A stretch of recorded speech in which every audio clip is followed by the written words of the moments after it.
दिवाली का दिन वैसे तो सुख समृद्धि के त्योहार के रूप में देखा जाता है, लेकिन इस दिन का तांत्रिकों के लिए भी खास महत्व है।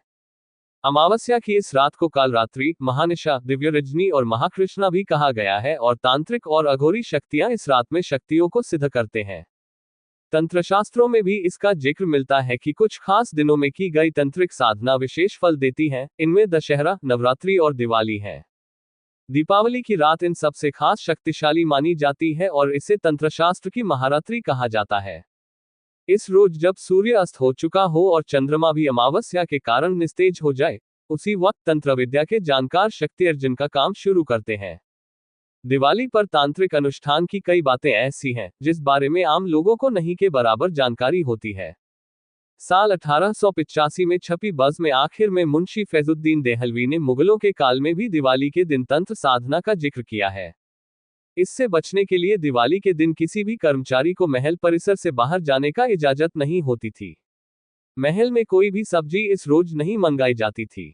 अगर कोई बैंगन, कद्दू, चुकंदर या गाजर खाना चाहे तो पहले उसे छीलकर तभी इस्तेमाल किया जाता था।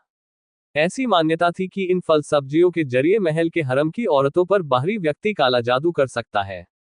वुडू ब्लैक मैजिक दिवाली पर की जाने वाले तांत्रिक अनुष्ठानों में से एक है। इससे काली शक्तियों को बस में किया जाता है ताकि अपने शत्रुओं का अनिष्ट किया जा सके। हालांकि शिक्षा का प्रचार प्रसार होने के बाद से इस तरह की चीजों से लोगों का यकीन कम हुआ है, लेकिन कुछ खास तबकों में अब भी ये प्रैक्टिस की जाती है। तंत्रशास्त्र की महारात्रि पर और भी कई शक्तियां सिद्ध करने की कोशिश की जाती है। इनमें बगलामुखी साधना, उच्चाटन और स्तंभन जैसी सिद्धियां मुख्य हैं। इनके तहत कोर्ट केस जीतने, शत्रु पर विजय, किसी को अपने बस में करने जैसे कई काम होते हैं। तंत्र मंत्र के जानकार इनकी साधना करते हैं। मान्यता है कि दिवाली पर देवी लक्ष्मी अपनी बहन अलक्ष्मी के साथ भूलोक की सैर पर आती है। तभी तांत्रिक अनुष्ठान से उन्हें या फिर पारलौकिक शक्तियों को सिद्ध किया जा सकता है। हालांकि इसमें तांत्रिक साधना और काला जादू दो अलग अलग श्रेणी की चीजें हैं जो अलग अलग स्तर पर की जाती है। दिवाली की रात को कर्णपिशाचिनी विद्या सिद्ध करने के उपयुक्त माना जाता है। मान्यतानुसार ये वो शक्ति है जो साधक के कान में आकर किसी भी व्यक्ति का अतीत और वर्तमान बता देती है।